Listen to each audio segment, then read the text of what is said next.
सिल्लोड तालुक्यातील केळगाव मध्यम प्रकल्पात फक्त 2 ते 3 दिवस पुरेल एवढाच पाणीसाठा।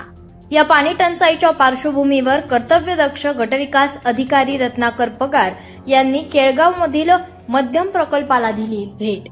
ही बातमी आहे सिल्लोड प्रतिनिधी भैयासाहेब सुरडकर यांच्याकडून। सिल्लोड तालुक्यातील पाणी टंचाईच्या दृष्टीने केळगाव लघु पाटबंधारे येथे सिल्लोड पंचायत समितीचे कर्तव्यदक्ष गटविकास अधिकारी रत्नाकर पगार यांनी दिनांक 28 मे 2026 रोजी भेट दिली आहे। सदर या मध्यम प्रकल्पामधून अंभई, जांभई त्याचबरोबर रेलगाव आणि केळगाव या गावांसाठी पाणी पुरवठा केला जातो, त्यामुळेच ही योजना कार्यान्वित आहे। या प्रकल्पामध्ये जवळपास 150 ते 200 शेतकऱ्यांनी त्यांच्या पिकांसाठी इलेक्ट्रिक मोटार टाकून पाण्याचा उपसा सुरू केल्यानं प्रकल्पाची पातळी ही मृत साठ्याच्या पर्यंत गेलेली आहे।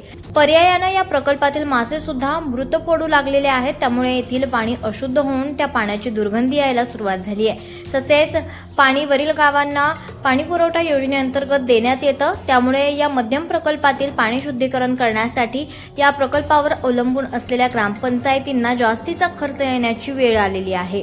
पिण्याच्या पाण्याची अत्यंत गंभीर परिस्थिती। या मध्यम प्रकल्पातील पाणी साठ्याची परिस्थिती बघता या प्रकल्पात पाणी फक्त 1 ते 2 दिवस पुरेल एवढंच आहे।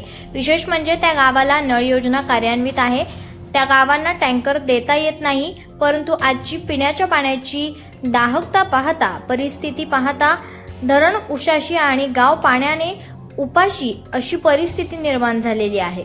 या परिस्थितीत जलसंधारण विभाग आणि विद्युत वितरण विभाग यांच्याशी संपर्क साधून तत्काळ त्या मोटारी काढून घेण्याबाबत शेतकऱ्यांना आवाहन करण्यात आलेलं आहे। त्यानुसार शेतकऱ्यांनी सदरच्या त्यांच्या मोटारी काढून घेतल्या, ज्यांनी काढल्या नाहीत त्या मोटारी आणि वायर जमा करण्यात आल्याचं कर्तव्यदक्ष गटविकास अधिकारी यांनी सांगितलंय।